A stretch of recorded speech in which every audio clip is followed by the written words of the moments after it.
All right, we got the tale of the virtual pets. Holy shit, this episode was dumb.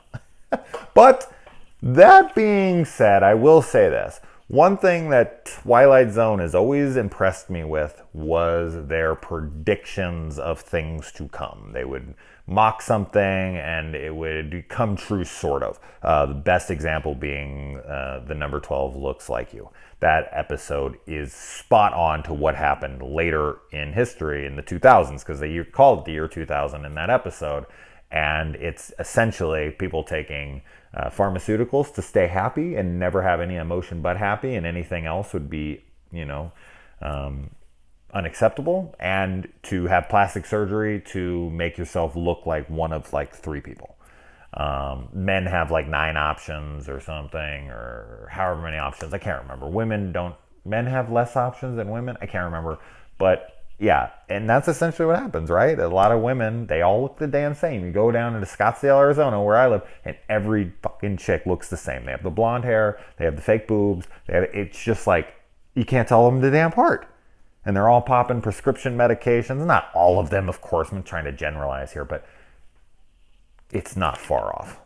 So I thought that was great. But anyway, so this one actually kind of plays around with the idea of what will become texting cell phones, some ish like that, way before cell phones as we know them, smartphones. Now, the way they, portray them in the episode is idiotic. It's just like this little box that looks like a closed circuit TV monitor that's like miniature. It's weird. It's this little handheld freaking thing, and it just has a red light and a green light, and one's lit up, and you can talk to this thing called, what the hell?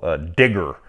I guess that's the Google of this thing. And you talk to it and it tells you things, and it can tell you stuff, and then it says it's hungry, to feed it, and of course it wants you so that it can swap with you.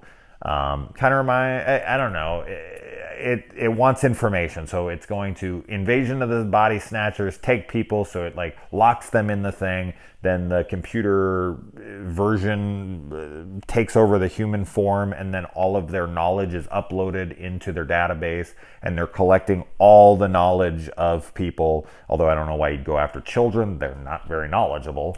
You would go after adults, right? You'd go after the most esteemed colleges in the country and try to infiltrate there, or go to MIT, go to freaking, Caltech, go to, where brains are, and take their information. But I guess they would have no interest in Digger. Maybe they had different ones that were more adult, and they were taking the kids. They had to take everybody. Why start with the kids? Maybe if they had the kids, then it would be easy to get at the parents. I don't know. But the one kid, of course, is technology illiterate and phobic, I guess, and she wants nothing to do with these fucking computers. And of course she's the one that has to save the day, because she's not the one that falls prey to this technology. And she goes in and she's like having to type as the kids are telling them. She's like, I've never taken type and I don't know this shit, I don't know what to do.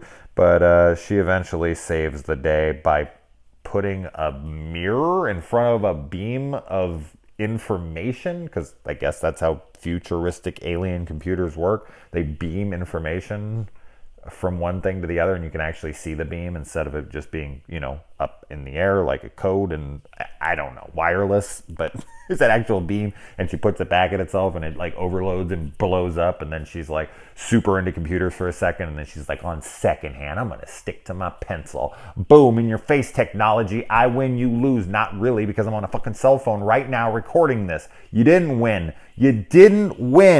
I'm getting my mind sucked into this phone. This isn't even me talking to you. This is some computer program. Okay, it's fucking getting late. I'm coming up with crazy stuff. I said I wasn't going to cuss. It's not going to happen. Hopefully I'll get to record more of these. I don't know, because one of my kids is scared. She's scared of the show. She just admitted it to me. I said that in another video. I don't know if you watched that one, but she's terror. She says I'm having nightmares, Daddy. I was scared to tell you. And I feel like a monster. I'm a monster. This phone, I'll blame it on Digger.